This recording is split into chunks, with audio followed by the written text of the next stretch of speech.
Welcome to the Reimagine podcast. Each week, give yourself 30 minutes and meet the people working hard to create the future of insurance today. Hi, this is Paul Tyler, and welcome to another episode of the Reimagine podcast. Laura, we're going to talk about innovation in insurance, but it's going to take a slightly different path than what people might normally expect. Do you want to set the show up? Sure. So our conversation is going to have some roots in the ESG space, but it's going to be full of puns. I'm pretty excited to throw some in here. Today with us, we have Christian Hayden. He's the founder and director of innovation at Levo International. And his story is extremely interesting. Not only is it a business that was started by a 15-year-old, if you will, but it's also a family business that has been growing and expanding in a number of ways. So Christian, we're excited to have you on here today. If you would please tell us a little bit about yourself and Levo International. Yeah, thanks for having me on. I'm really excited. So Levo started officially, we were founded in 2017, but it really started as an extension of my Eagle Scout project.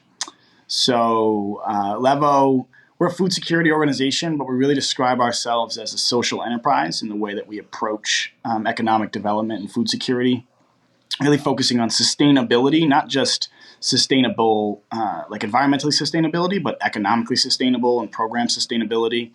So kind of trying to move away from your traditional charity work and more on can we take the great aspects of business and combine them with economic development and social impact. So put that social impact first, but still use really good business practices. And so that's really where Levo started. It was a Boy Scout project. I wanted to do something that was going to be really cool. It was going to be international. It was going to have a long-lasting impact. And so I was, 15 in the fall of 2015, I believe it was. That's right. And I was looking for anything to do for my project. And the guy who ran my troop, the scoutmaster of my troop, had built a demonstration hydroponic greenhouse in his backyard that he learned how to do in the Dominican Republic. And so I was like, that's it right there. He walked me through it. He showed me how the system worked, how easy it was to set it up. And I was like, this is my Eagle Scout project.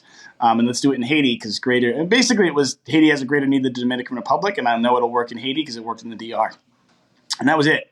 And so then we were kind of off to the races, calling up organizations, asking them in Haiti if they want to participate. Ended up my mom Googled Eagle Scout Haiti organization, and we got a random organization in the Central Plateau of Haiti. Called the executive director up, and I said, hey, you want a greenhouse? They said, yep. And I said, great, we'll fundraise it, we'll come down. And so they coordinated the flying in, and we ended up not doing it as my official Eagle Scout project because the Boy Scouts were like, we're not sanctioning a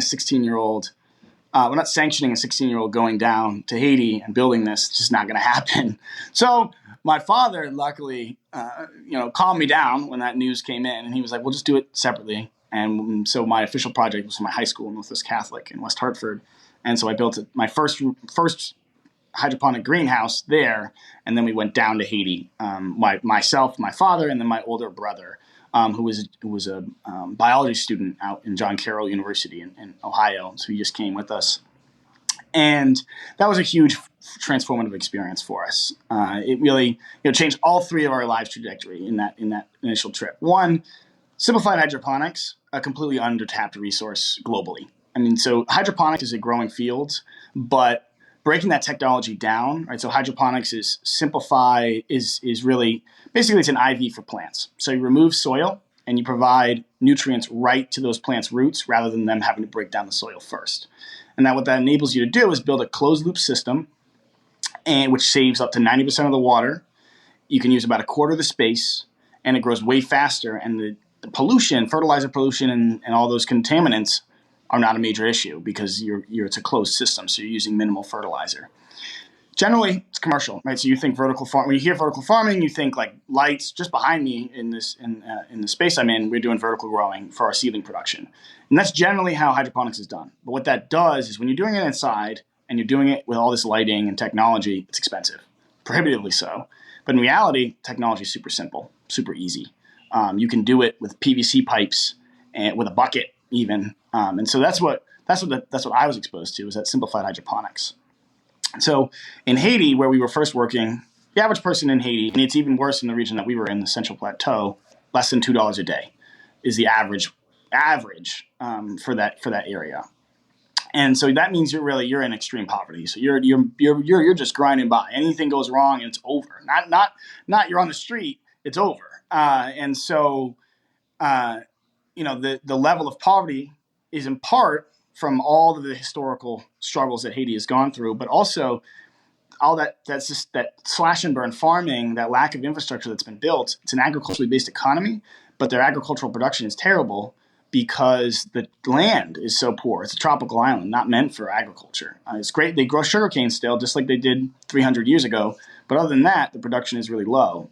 So the average family lives on a really small plot of land. They have a small amount of space. They got to walk a mile to get their water. And so when we were down there in Haiti the first time, we were like, holy crap, this is game changing. Because we can make this out of stuff we can find in the country primarily. Right, we got to ship some fertilizer in. We got to bring some special parts in. But for the most part, PVC pipe, buckets, all that stuff you can get locally. And so what the game changing aspect of that was, we were looking at this big 30-foot greenhouse down there. Myself, my brother, were like, this is too big. Right, the average smallholder farmer, right? They got a tiny plot of land. They have no resources, no capital. There's no way they can afford this ever. No matter, no one's going to extend them any credit to do this. Let's break it down even more. And so on that plane flight home, we were working on a family-based model. And that family-based model became our development model. So traditional development is done from a top-down, right? It's generally this top-down approach. You're gonna look at a country as a whole, right? The entire country of Haiti, and you're gonna say, food insecurity is a problem, so this is our solution. And this is how we're gonna exact it. And then you go from the top down, working, government, municipalities, and working your way down. And that's just a really ineffective use, right? So the American Red Cross struggled with that method, for example, just because they couldn't build that network. So the money just got wasted and was used ineffectively. Never mind the corruption that existed in that process. But what we realize is, if you take it on the family level, the individual family level, people want food. They need food. And that can not only be a source of food security, can not only be like that initial thing that we do, right? We're going to provide food, but that's also economic development. That's economic opportunity. It's educational opportunity. So you use food security as that leverage point. And so that's how we really started building, was off that concept is, let's start really small, hyper local, work in the small communities, and then focus on partnering, not just with the households, but with local organizations that have already built the framework. So Haiti, it's got about 4,000 known NGOs, the most per capita out of any country on the planet. Almost none of them work together, right? A lot of them are church basement organizations. A lot of them are small organizations. And so what we've been doing is being a network. The most important thing that we're building is a network right now in the long term. So our technology is so innovative, no one is doing it. And so we can come in and we can say, hey, church basement organization who's funding this orphanage in Pillon, Haiti, you need hydroponics. So why don't you guys fundraise, and we'll send our team from Hinch to Pillon. We'll set you up, and now that's a permanent food source in that community. And so as we grow, we keep adding these small organizations in a partnership with. So in Haiti, we got a couple dozen different organizations that we work with in some capacity. And that means that we're really hyper-local. So we work with this organization here. We move 10 miles, and we're working with a completely different organization. So we're all over the place building this super hyper-local model. And then from those lessons that we learned in Haiti, that smallholders, family-sized, hyper-local, partnership-based model, we realized that it works here in the U.S. And so we kind of did the reverse of the usual development model. Usually you see something that works here in the U.S., you build a model around it, and then you try to copy that model in a developing country. We did the reverse. So we started in Haiti, we learned a model, and then we're copying it here in the United States. So we're taking our lessons learned from a developing country and applying it in a quote-unquote developed country. And so this year, a big program, what we're spending most of our energy on, at least the U.S. team, is developing essentially a network between food insecure, food desert, urban settings, particularly the city of Hartford this year, and networking them, just like we do in Haiti, with wealthier, better resourced communities, right? So it's providing an under-resourced community resources from outside. Because what happens in the city of Hartford, it's one of the worst, North Hartford in particular is one of the worst food deserts, but it doesn't. There's no one is coming to North Hartford, right? Those suburbanites in West Hartford, Simsbury, Avon, they're not coming into the city, at least not into this where the people in poverty are living. And so the idea is let's bring them, the people living in poverty, and their resources out and bring that income in without ever having anyone to go into the city of Hartford. And so what that entails is there's a lot of gardeners in Hartford. There's a lot of space in Hartford that's empty and usable. And so this year, what we're doing is we're taking that family-based approach, building a network of hydroponic growers and selling a subscription. That subscription being an upfront purchase of produce that these Hartford farmers grow. So not only are we creating a production center in the city of Hartford, right, in the food desert itself, but we're also bringing in income and making food security there's a permanent food security solution. So some of that produce will get donated this year, but a lot of it in the long term, the idea is let's make the market work for everyone and provide the resources for everyone. We don't want to rely on food pantries. No one wants to go to our food pantry. So let's make the food system economically feasible for everyone. And that's really what we're building here. So we're taking that family-based approach, that hyperlocal approach, and that partnership-based approach. We're partnering with NASA. We're partnering with Knox. We're partnering with Keeney Park Sustainability Project. We're partnering with Literacy Volunteers of Hartford, right? Our partner list is like 20 organizations long, and that gives us that minute, that hyperlocal access to different populations, and then we're providing the leverage. So I know that was kind of long-winded, but that's kind of the full story and overview of the organization. Okay. Wow. Okay. That Christian, that was not your Eagle Scout project. Build a park bench on the side of a river. Not quite. It was a little different. That was a lot. That was great. Not quite. A little bit different. It was a little different. Yeah. I think you should have earned a couple of badges, Eagle Scouts, for that one. So just you alluded to it right at the very end. So how does this connect with an insurance company? Yeah, NASA. yeah. I mean, what are the connections here? So NASA is just the community involvement is awesome. So Jessica Fail, the community outreach, is it community outreach director, or I don't know her official title, but essentially, I've been seeing Jessica around. Her official title, it's Pooh. It's Pooh Exactly. Christian. It's exactly. Pooh. Exactly. Okay. And so I've been seeing her around for the last couple of years. We've kind of crossed paths. I mean, the first time I met her, she was kind of she just gotten randomly invited so they could fill up the space at CCI, make sure they had all the seats filled. And that's where we first met and interacted. And just NASA, I mean, they do a lot of work. I mean, you follow them on LinkedIn, you just see all the time. NASA sent some team to, Hands on Hartford or some organization, and they're volunteering in the community. And so once we started posting on my personal and then Levo's social media, Jessica reached out and she was like, we got to work together here because there's some great synergies between the sustainability, the food security, the economic development opportunities. So that's really been the connection, is all the overlap, the ESG, so to speak, that NASA focuses on.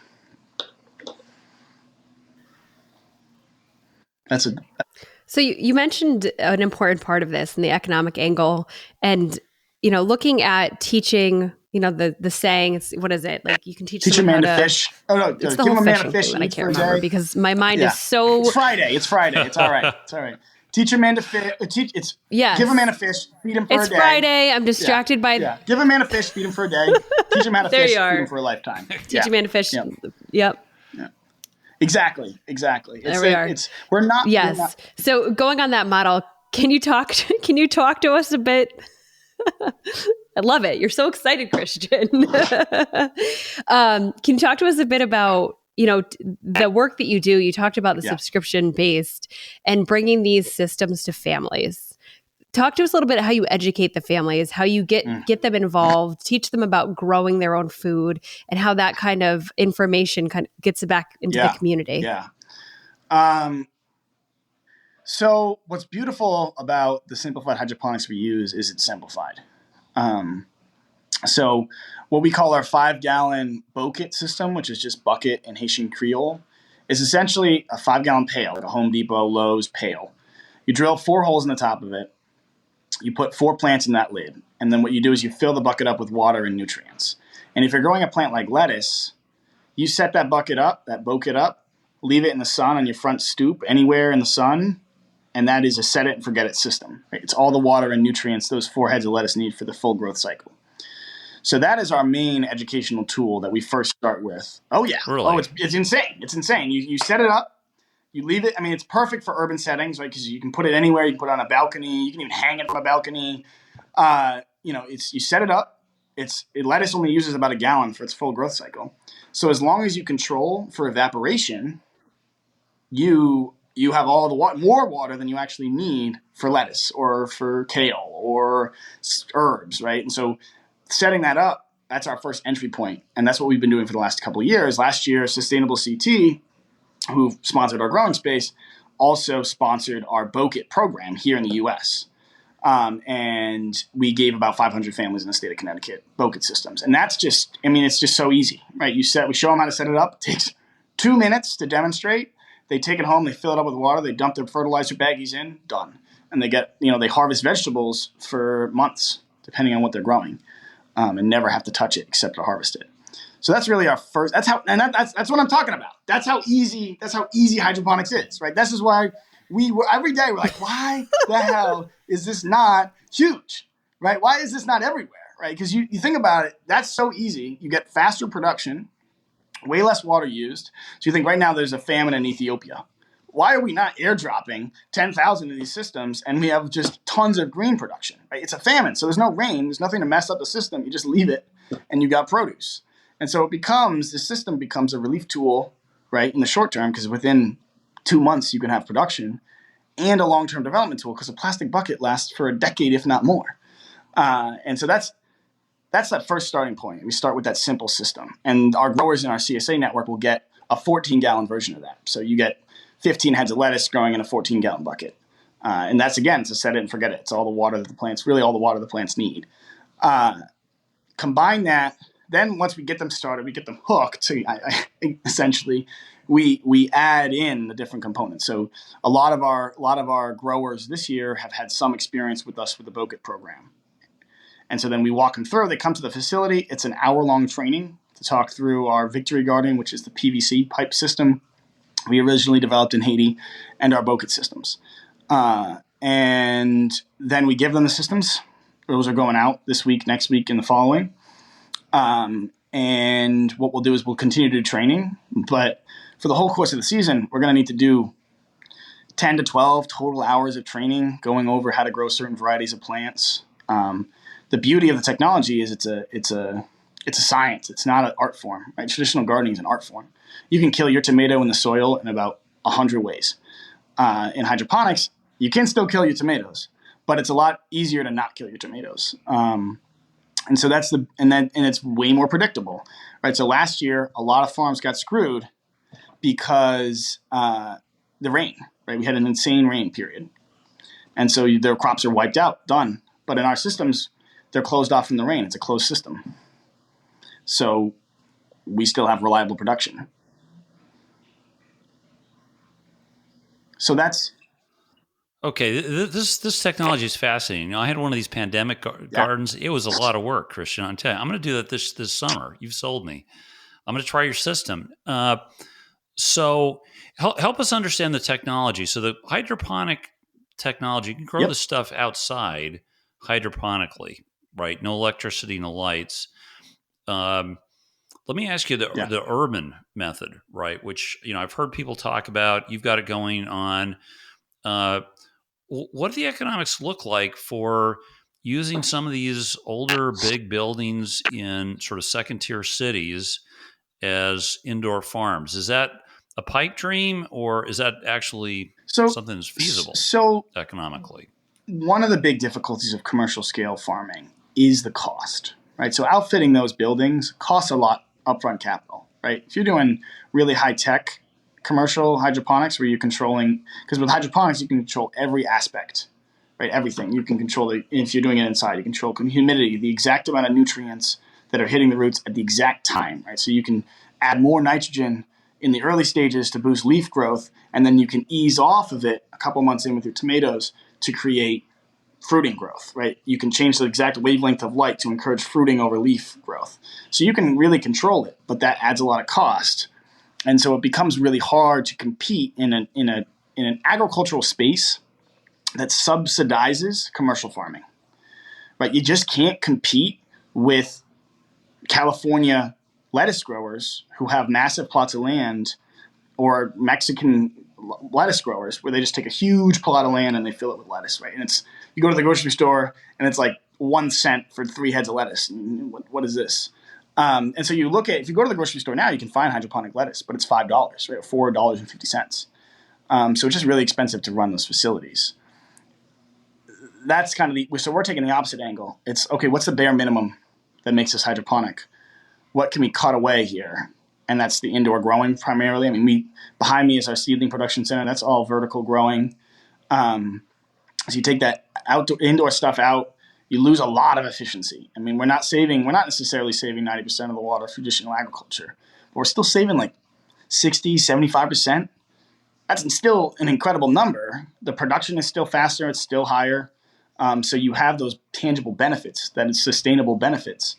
But no one, as far as we can tell, has attempted to scale simplified hydroponics. It's just not done. It's hobbyists, and there's a lot of pilots all around the world, but no one has scaled it, right? UNICEF or the World Food Program, they have pilots with hydroponics, but they're not, that's it. That's just their small pilot projects. So we're excited to be one of the first organizations to scale simplified hydroponics.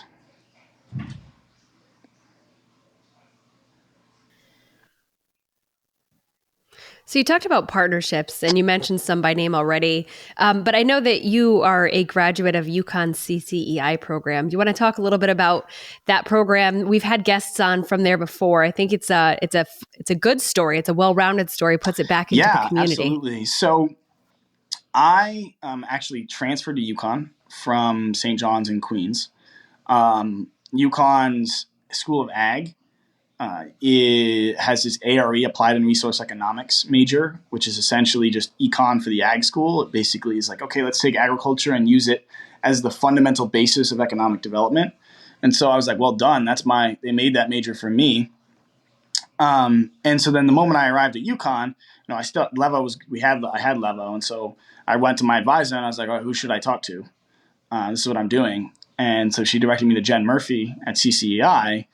And Jen was like, oh, yeah, we got all these programs. We got summer fellowship. We got Accelerate UConn. And so I ran the gauntlet, right? In the first year I was there, I was like getting introduced. And then junior year, I just did the whole gauntlet. I ran through every single program they had.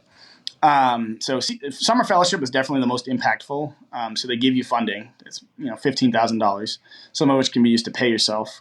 So that was the first time I ever got paid working for Levo. And then it gave us, unrestricted $10,000 to play around with. And then I learned how to pitch, right? I did basically the most important thing that UConn in particular has done for me is they put me in front of a lot of audiences and a lot of people. Right where Jessica met me was when I was pitching. I was talking in front of a group of people. And so we definitely didn't fit the mold. The standard mold, what you see in CCEI, most of those are your standard for-profit ventures. They got a technology that they're trying to innovate around and commercialize. So we were playing around with it, and CCEI did their best, and they did a great job at helping us network and helping us communicate. But the biggest thing was learning how to talk about Levo and talk about it effectively. And then of course the network, right? So UConn has a great network in the state of Connecticut in particular. So I'm a big UConn fan, big advocate of CCEI, and it's just been a great experience for me overall, and great for Levo.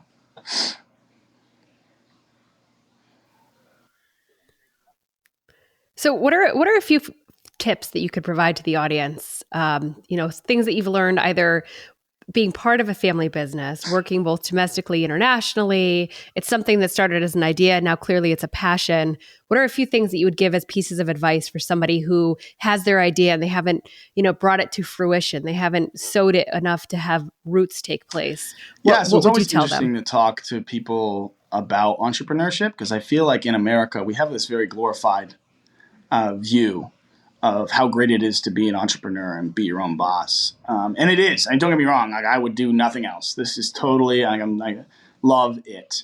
but it's a time thing, right? It takes 6 years to become an overnight success. And that's the big thing, is that you need to realize as an entrepreneur that it's going to take years, right? In this day and age, we talk about, these people who like build an app, right? This Silicon Valley apps kind of messed up this understanding of entrepreneurship, because you can scale immediately. There's nothing tangible. But in reality, you've got a trial and error, particularly in the space that we're in agriculture. It's just a lot of trial and error. I mean, for the first 2 years, we had a first successful harvest in Haiti, and it worked. And thank God for that, because if it had went like the next 2 years in Haiti, we would have quit, because we went from this great first harvest. We're like, this is incredible. We're going to change the world. We're going to be huge. We're going to get $1 billion in the next 1 year. And then we realized after the next round, when all of our plants died and kept dying until my brother went down and built new protocols out, that it's not going to be that easy. And so I think that's the big thing, is the biggest sign of success, the biggest indicator of success that I've seen in the space is just time and patience and determination, is that you're probably not going to get quickly the funding and the resources that you want. But that doesn't mean that they're not out there, and that doesn't mean they're not going to come, but you have to keep pushing. One of the big things that we are working on is impact first. So we could be a for-profit venture, like your traditional funded venture, but we really have tried to stay away from that in the short term, because we want to focus. We are still running it like a business, right? We're the CSA subscriptions. We're running sales. Our donors are startup capital. It's the same. We view it in the same way as we're starting these programs. And I think that one of those things is people kept telling us we had to change our model. We had to change our model. We had to change our model. We had to change our model. And the answer was always no. And sure, we could have gotten funded quicker. We could have gotten resources quicker, but then we would have been a completely different company doing a completely different thing. And so I think that if you have a vision, you have to change your vision. You have to change your trajectory. But you don't change your fundamental principles. You don't change that fundamental thing that makes you excited about it. Because then you're going to just hate the thing you create if you don't keep those fundamental principles. Change your business model, change it around, reinvent yourself, innovate. That's key to staying relevant. But don't change those essential components that make your organization or your company your company. And then working with family, you got to have healthy boundaries. That's a tough one. So it's worked really well. My father and I are very similar. So it's both a blessing and a curse. It works really well because we both get excited about the same things. It is always a tough dynamic when you are kind of directing your father, right? That's a mismatch, right? So when I'm like, yeah, I need you to do this, it's a very odd thing. But it's one of those things that you just have to understand. There's that family home dynamic, and then there's that work dynamic.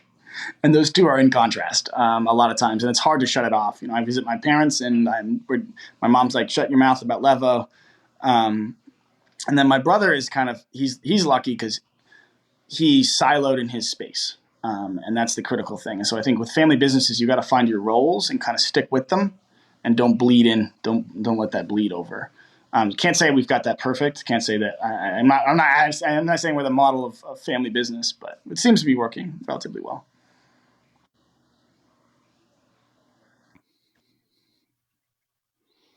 Well, that's good. Now, That's you right. said you're how old? 45. 22. You got a lot of wisdom for those. Well, I've been doing it for those for years. a half dozen years now, so I have a little bit of experience. Oh, okay. Yeah. No, yeah. Well, you've clearly got your great head on your shoulders and values in the right place. Somebody told me that being an entrepreneur and starting a business is working 80 hours a week, so you don't have to work 40. Pretty much. So you're right on the notes. Right. You've got to have to have defined the business, right? Exactly. But you have to be building something that you believe in and you live in and you want to live in. And I think you're doing that. Listen, I'm excited. I want to learn how to grow all this stuff Very out easy. my deck with water. You got it. Sign me up for one of your programs here. Yeah. Okay. Laura, he said easy.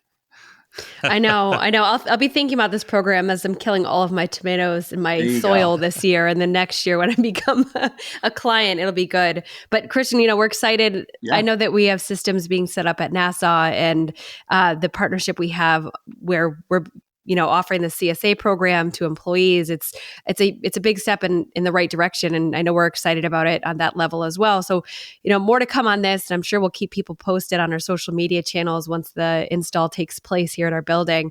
But I always like to ask this as the wrap-up conversation of the interview. And I think you may have hit on it a few different ways, but let's see if this answer is any different. Christian, at the end of the day, if you could put it into like 2 sentences of what is your why? What is your why? Why do you do that? Why do you wake up every day and do this? That's a tough one. I think it's because I'm convinced that the system that we live in can be a lot better than it is.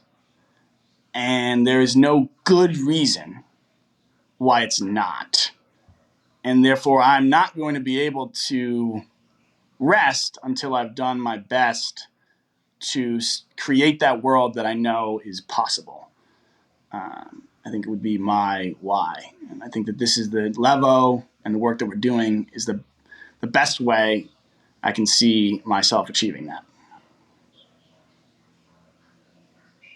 That'd be my why. That's great.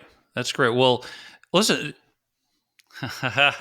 hey, this was terrific. Look forward to seeing more of what you're doing here in the community and our company.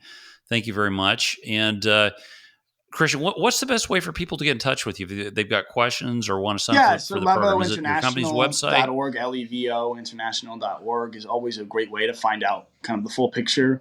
You can contact us on that. You can send us an email. Info@levointernational.org works. Or communications@levointernational.org is our email as well.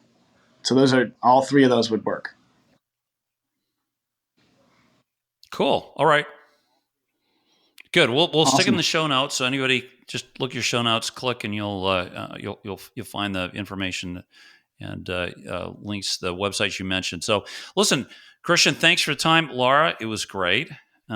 Very different. I would like to be clever enough on a Friday afternoon to come up with some pun, but do you have one? But listen, join us again next week for another very interesting episode of the Reimagine podcast. Thanks. Thanks for listening. If you enjoyed the show, please rate and recommend us on iTunes, Stitcher, Overcast, or wherever you get your podcasts. You can also get more great information about this company and other great startups at imagine.nfg.com.